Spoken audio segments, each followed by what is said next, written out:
What's up, guys? It's Dallas, aka Soup City, aka Dal Pal, and today I'm going to be going over my black OTK slash my black Sword and Shield deck. I'm calling it for reasons that will become more obvious when I do the deck profile.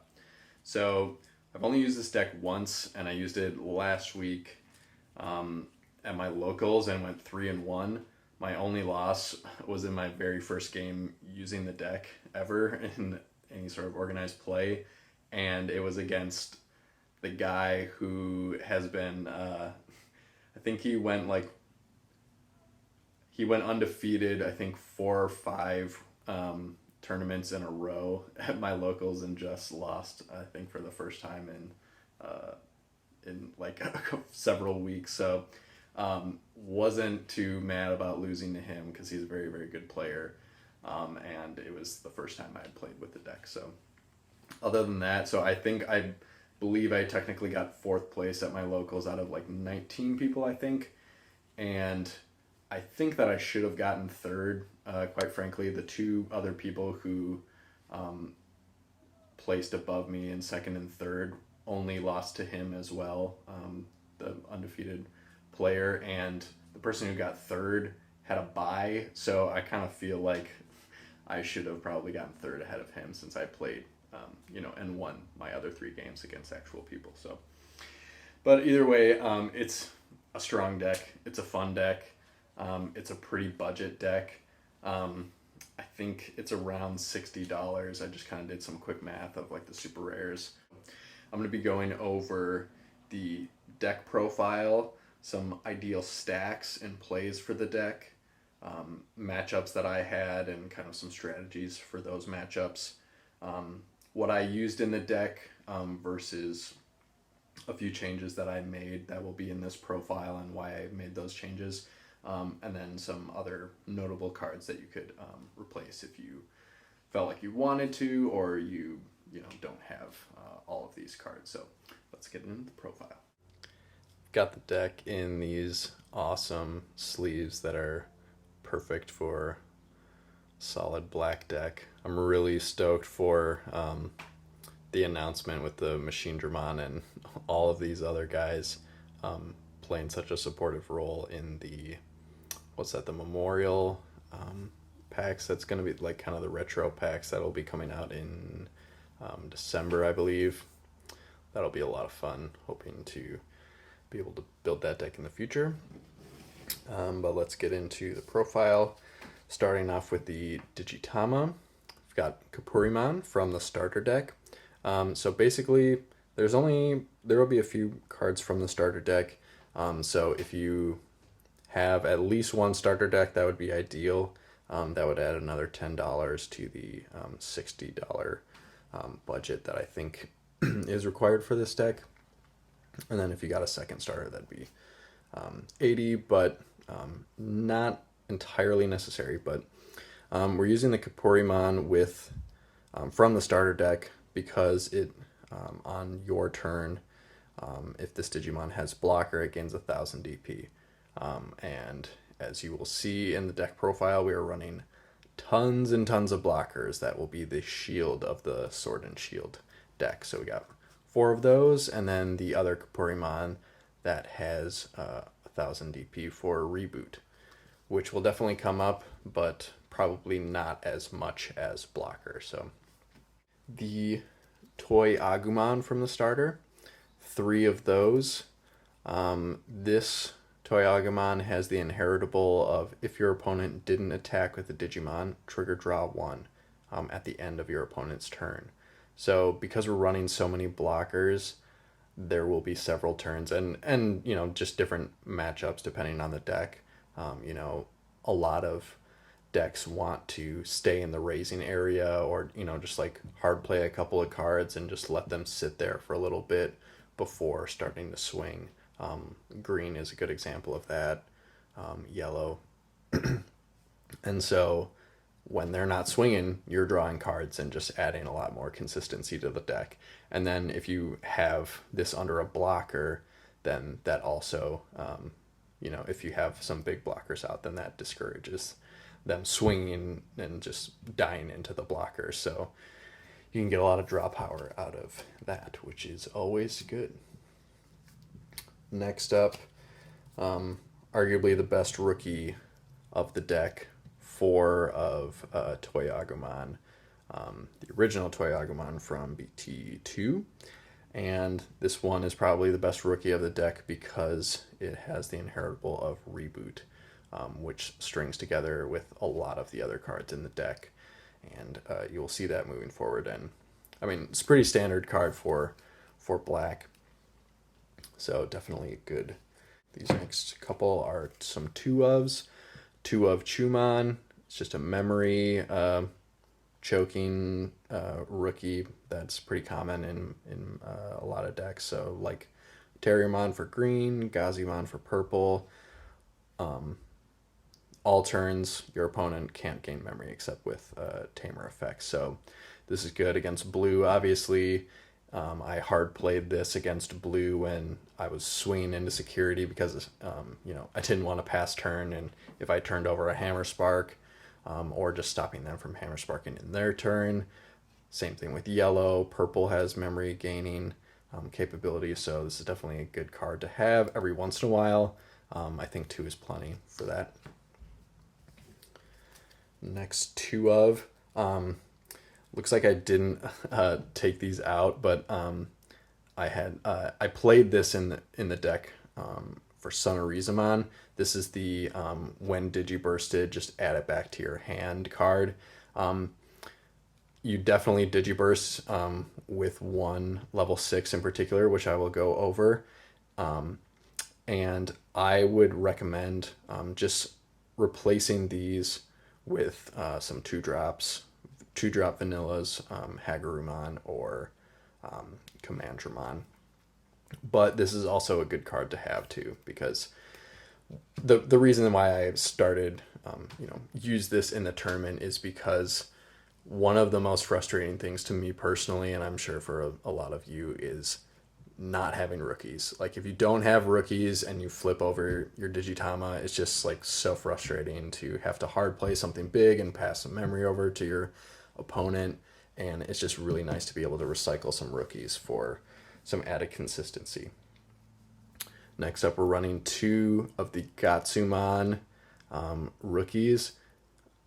I haven't seen many people running this anymore since the next card that will be coming up. And I think that's largely because when attacking, you lose 2 memory, but the fact that it has 3000 DP is really solid for several different matchups, most notable being anything running the jamming Vmon, because that only has 2000 DP. So you can block that with this, survive, and just keep that on the board and be able to keep blocking with that. That is a super, super valuable card if you ask me. So that's why I'm running 2 of those. And then I'm also running 2 of the Agumon from the starter deck. The reason for this is because you don't have to pay memory to be able to swing. So it's nice to be able to have the option of swinging without having to pay memory. That's not the luxury that most of the blockers have, but the obvious major downside is that it only has 1000 DP. So if you're blocking with it, it's dead no matter what's attacking. So, but it is still nice to have. Let's see if I can squeeze these all into the shot there. So we got our rookie lineup and the Digitama. Moving on to the champions, or the level 4s. I've got 2 Tankmon. I was running 3 Tankmon in the tournament.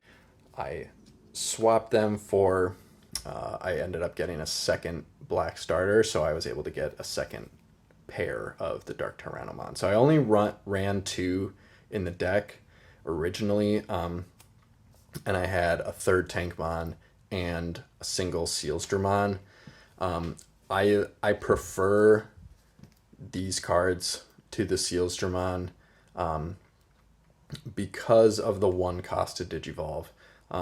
This deck ideally, it can, you can hard play a lot of these cards You can cycle pretty quickly. It's definitely not as quick as green OTK because you don't have Digisorption, but you do have a lot of one cost champions, which speeds things up quickly, and just like the value of having one cost blockers is super good. So, but it's also nice to have Tankdramon, or just Tankmon rather, to have the option of being a 6K offensive threat because there are so many blockers in this deck. It's nice to at least have this for a little bit of offense, so you can take out a couple of bodies, maybe take out one of their one cost blockers that only has 6,000 DP, and some other things that obviously will come up in different matchups. So next, running 2 Gardramon. Gardramon is super valuable, and I can understand why people are kind of sleeping on it and aren't running it as much, and that's because unlike the some of these Digimon of having to lose 2 memory when they attack, Gardramon just straight up can't attack at all. But he doesn't really need to attack because that's not his role. His role is to block, and he does it super, super effectively. Not only is he a 5 cost to drop, so you can just hard play this and not pass a ton of memory. Like I think that 5, like if you start off with 3 memory and you just hard play this and pass over 2 memory, that's a pretty solid turn, honestly, because you have this big blocker out. 7,000 DP is a big threshold for a lot of different Digimon. A lot of level 5s have 7,000 DP or less even.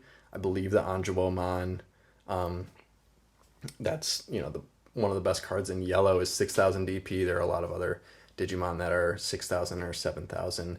I run my one of my favorite decks that I have played a lot of is Imperial Dramon, and Dino Beamon and Pyeel Dramon both have 7,000 DP, and it's so frustrating to see Gardramon on the field because it's such a easy to play card to get out on the field, and you can't get those 7,000 swings in without sacrificing and crashing. So really, really valuable champion.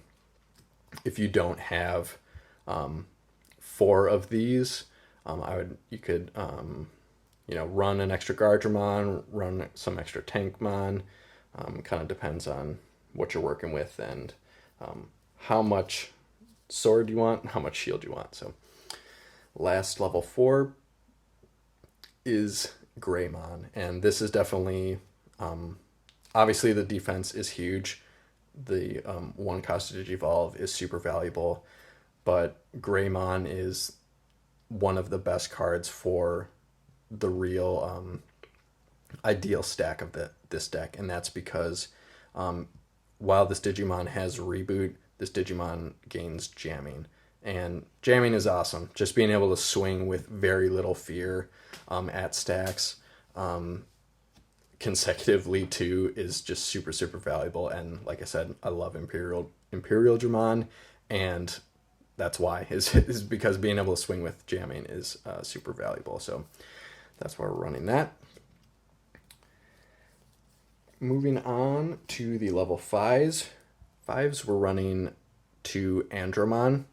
Andromon is also solid, so obviously he's a higher cost to Digivolve and to hard play than Gardramon, but not only can he attack, but he's one of the few blockers, like I said, who doesn't have the negative impact of having to pay 2 memory to swing with him. So you can, swing with, you could have a Toyagumon, Greymon, and then Andromon on top, swing with Jamming, Reboot, be able to block the next turn. Pretty valuable. And then, some other plays that I'll go over in a little bit. So Andromon is solid. Next level 5, running 2 of Gagmamon. Gagmamon is valuable because of the DP boost of the Inheritable and being able to Digiburst. So you can Digiburst this with the Son of Rizamon underneath, gain 2,000 DP for the turn to any of your Digimon that you choose, and that's just trashing 1. So this is level 5, so you can trash 4, the 3, the Digitama. So 3 times you can gain 6,000 DP. Boost this up to 13,000, or one of your other Digimon. Swing with Little Fear, or Trash, and then Digivolve up into this and swing with the bigger body. And the inheritable of just the 1,000 DP is pretty valuable for a lot of the level 6s. Being able to swing in security with less fear with that extra 1,000. Last but certainly not least is the Metal Greymon that, while this Digimon has Reboot, it gains security attack +1. And so I'm sure that many of you are aware of, but if you're not, the ideal combo is Reboot, jamming, security +1. Super, super valuable. So you can just get that swing in with jamming that won't destroy your Digimon unless you like hit a Gaia Force or something, and then get that additional check with the security +1, and that's really solid. And if you wanted to do that just with Metal Greymon, if you don't have the Toyagumon, he himself has a Reboot suit too, so you can just play this over your Greymon and still get the jamming. At least you don't get the plus security unless you have the level 6 on top of it. So very good level 5s. Moving on to the level 6s. Playing just one of the regular War Greymon for black. This has blocker and Reboot itself, so again can string together these things. So with the Metal Greymon and the Greymon can swing with jamming for the +1, and also has blocker. So it's the sword and the shield. So it's pretty valuable. I drew it pretty frequently, and it was nice to have. But I'm only running a 1 of because these next 2 level 6s are more valuable for reasons that will become more clear right now. The next 2 are Craniumon. 2 of. Craniumon is really, really good for a lot of different matchups. So yeah, I mean, it has blocker. It's 12,000 DP. It's 4 cost to Digivolve, which is not great. The 3s are much easier to get up into. But it has this awesome effect of all turns your Digimon with blocker can't be deleted by your opponent's effects. And that is super, super valuable. So this protects from Gaia Force, like I said, a lot of purple, Trump Swords, and all sorts of different removal and deletion that other decks have. So this is super, super valuable. And if you get this on the board, like, it's very difficult to clear because it protects this, not only this, but all of these other blockers that we have in the deck from deletion. And it's so difficult to swing over because it has 12,000. And a lot of the level 6s right now that are common are at 11,000. So they can't even crash into it and delete it without some DP boost. So super valuable card. Last level 6, and kind of the card that I built this deck around is the Black War Greymon promo card from the Dash Packs, I believe they're called. So I built it around this card. Like I said, I love Imperial Dramon, and this is very Imperial Dramon-esque, where you are able to Digiburst 2 to unsuspend this Digimon. So you can swing, ideally getting a security attack +1, trash 2, unsuspend, swing again, trash 2, swing again. And if you're getting those security attack +1, you can see how this can become an OTK deck. And then you can stack this with one of your 3 Chaosmon. So very similar to green OTK. Swing, get rid of a ton of security with your Black War Greymon, drop a Chaosmon on top of that, unsuspend, swing with piercing, and it can attack an unsuspended Digimon too. So I was able to do this, against several decks, and it was nice to be able to do that against like purple Metal Garurumon, to be able to attack that even though it wasn't unsuspended, to be able to just clear that, and then I didn't have to worry about it, doing its Digiburst shenanigans and being able to wipe some cards off the board or swarm the board. So super super valuable to pair these cards together. And the benefit that Black War Greymon has over Grand Kawagamon is that it's unsuspended. So it's not just like stacking up all of these plus security attacks that can be blocked. It swings. If it gets blocked, it unsuspends and can just like keep swinging. So if you ask me, that's more valuable than just getting, +3 security and then dropping Chaosmon and then doing that again. So that's the reason for that. Moving on to the Tamers, running 3 of the Black Tie, and the reason for that is on your, it's a memory tamer, which is huge. The one game round that I lost to the undefeated player at my locals, 1, he was playing Yellow War Greymon, which is obviously a super strong deck, and 2, I didn't see tie, and he memory choked me so hard. Didn't give me 3 memory, which is so valuable. 3 is the number for Black War Greymon, so if I was able to get up into him, which I was, I couldn't swing that turn. I had to pass turn, and then I think he had a TK, so then he would go up to 3. So this is super super valuable. You want to get to that 3 memory threshold at least, and on your opponent's turn, all of your black Digimon gain 1000 DP.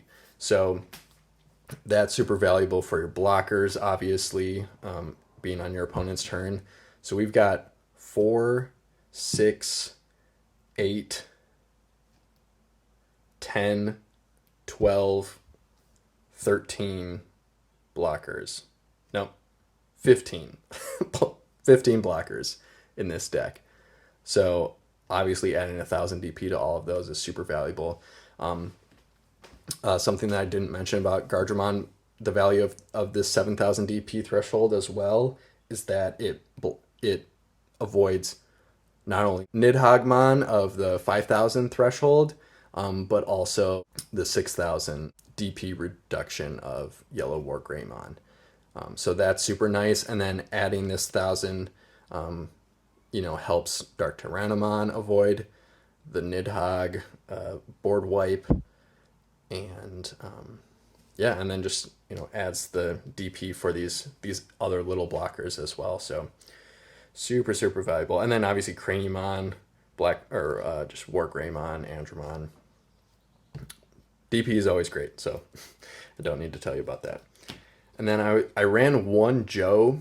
The reason for this is obviously you get at the start of your turn, if you have a Digimon with blocker, which we've talked about is going to be very easy to have on the field, you gain 1 memory.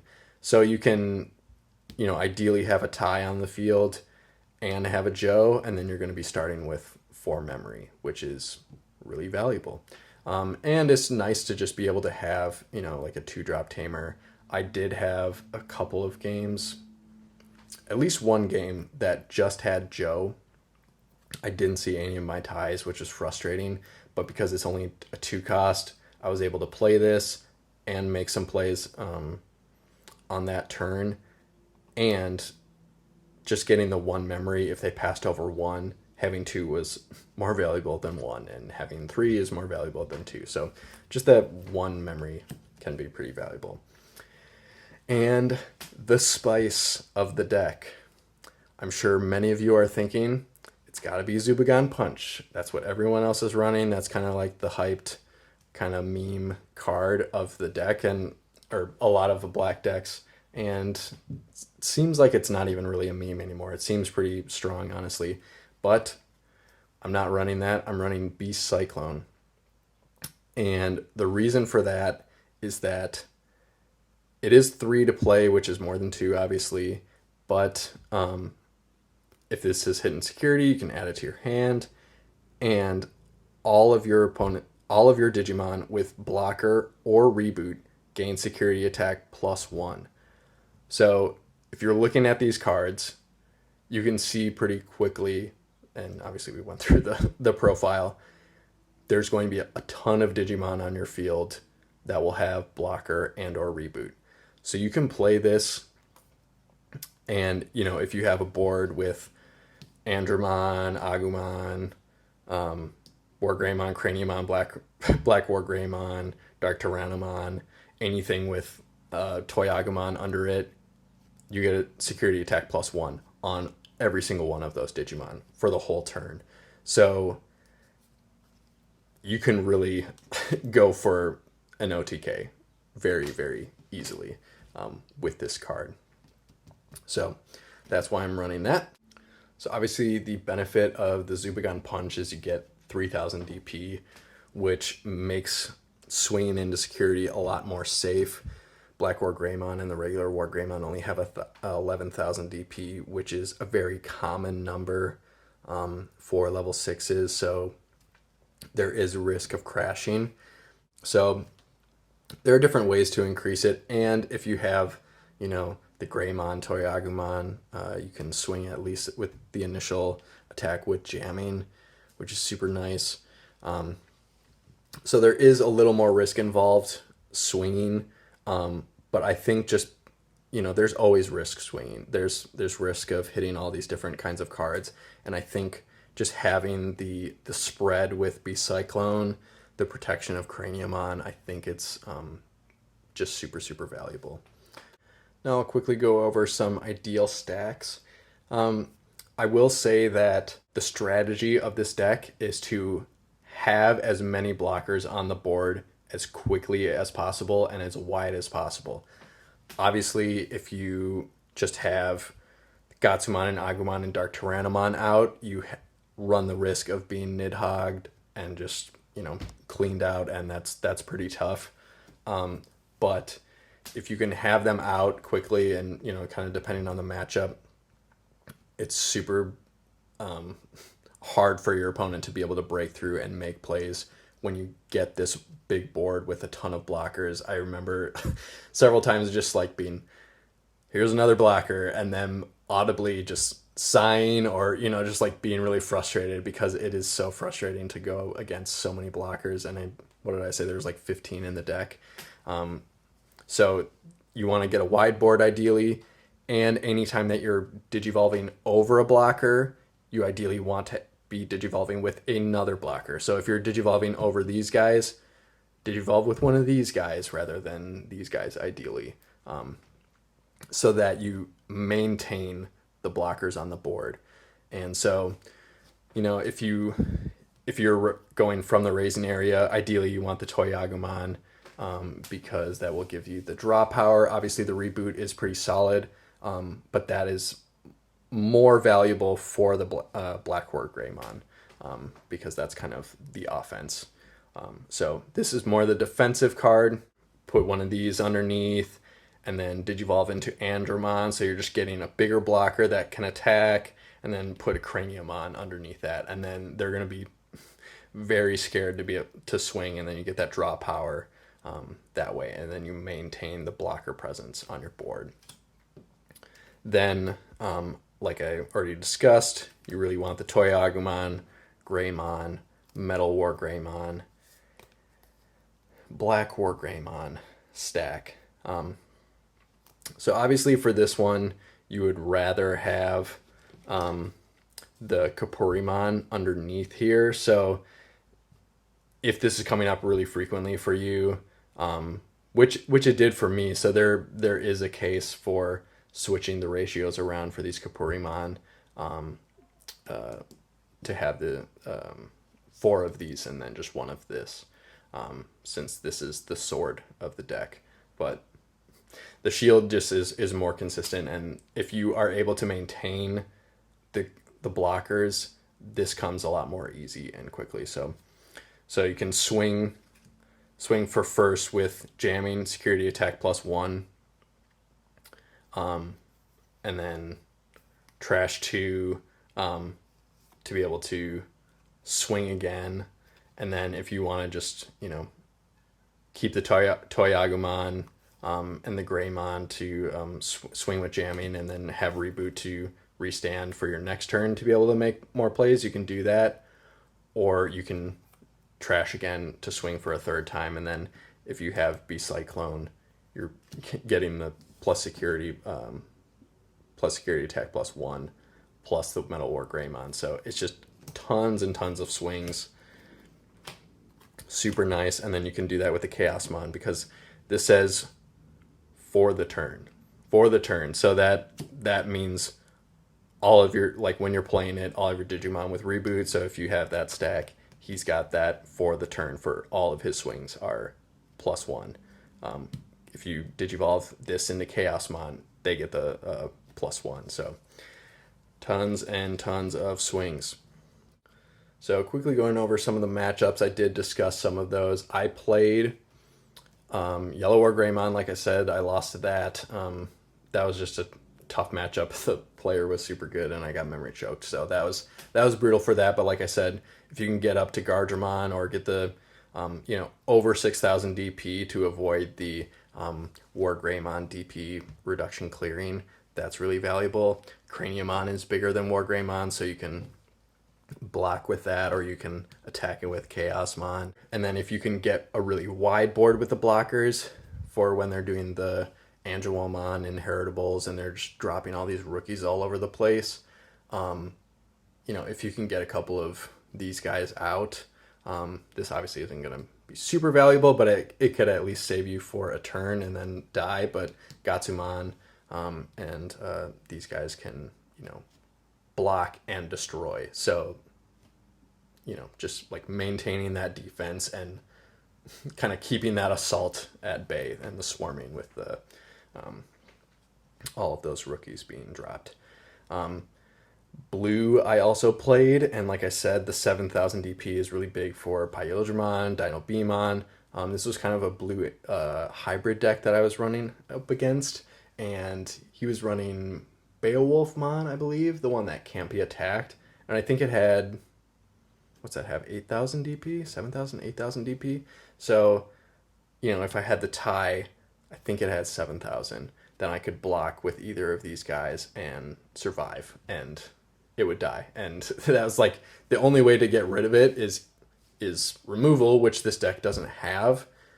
And it can't be attacked, so you can kill it by blocking it, and a lot of other Digimon you can do that. So that's kind of the strategy that I was doing with that. And then, block, like I said, the Vmon for anything that's running the Vmon with jamming, super valuable.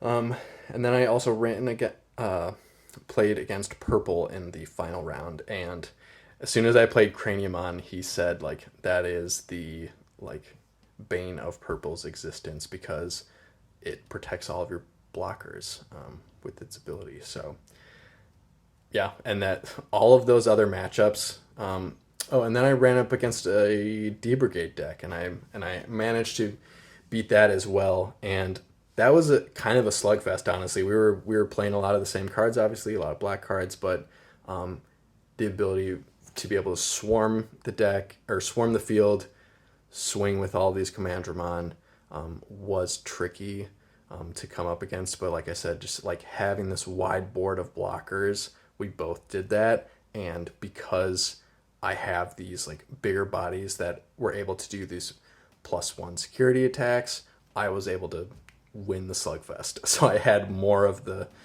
sword and bigger shields than he did. So that was how I was able to beat that deck. So green is probably a tough matchup. I didn't play that. But like I said, the Nidhogg is pretty tough. But you have all these blockers. If it's Grand Kog'Maw OTK, you have all these blockers to be able to block the onslaught of all those, the +3 swing. And then, Chaosmon obviously can pierce through, but it's good to have all of that defense. And like I said, try to get up into those bigger ones to avoid the Nidhogg. Quickly going through a few cards that are, some other good potential cards to run. If you don't like the look of this, or you don't have all of these cards. Breath of the Gods, Insecurity is really solid. You can't be attacked for the turn. And then one of your Digimon gains Reboot, which obviously synchronizes well with the deck. And then this Digimon can't have its DP reduced or returned to the hand or deck. So DP reduced, obviously yellow, can't be returned to the hand. Cocytus Breath can't be returned to the deck. Nidhogg. So that like avoids, that's a solid defense for a ton of different decks. And you have that for the turn for one of your Digimon. So that's kind of why I'm not running it. It is like super situational, but it could be really, really valuable. If you like see, all right, I see a War Greymon coming, I'm going to play this for 2 just to protect my, my Craniumon or my, whatever on the board. So this is a good card. Dark Side Attack, if you wanted some sort of removal, I'm not running it because it's only for a cost of 7 or less. So obviously it's not like a Gaia Force or a Cocytus Breath where you can bounce or trash anything on the field. It's just 7 or less, so some level 5s, not all level 5s, and then and lower. So, but that would be nice if you just to have some sort of card for that's scary to be in your security. Is nice to have. Same thing with this Laser Eye. If you want to de-digivolve on up to 2 of your opponent's Digimon, that can be valuable because then they have to try to rebuild, and if they're bricking, that's really like a big snag. So another good card to possibly have. Like I said, the Hagurumon I think is what I will be changing out for my Sonorizumon, because I just think it's a little more valuable to be able to drop this and then digivolve and kind of like turbo a little bit more up into the level 4s and the bigger blockers. You could add another Toy-Agumon for the extra draw power. And like I said, you could add some Tankmon if you don't have all the Dark Tyrannomon. Sealsdramon is another option for a blocker. He is 6,000 DP, so he has that advantage over Dark Tyrannomon. And he can attack, unlike Guardramon, but you still do lose that 2 memory. You could add another Andromon if you don't have Gagmamon. You could run 4 and 4 for the Metal Greymon. And then, like I said, Zubagon Punch obviously is valuable, but I do think that Beast Cyclone is a little more valuable. And it's another big thing is you need to get to 6,000 DP. And because Black War Greymon only has 11,000, and if you give them 3,000, that's 16,000, it's a little more tricky to get up to that 16,000. So I just think that Beast Cyclone is a little more consistent. So thanks for watching. Please like, comment, and subscribe to the channel. I'm hoping to do more deck profiles in the future, so I would greatly appreciate the support and you sticking around for more of these videos in the future. So we'll see you in the next one.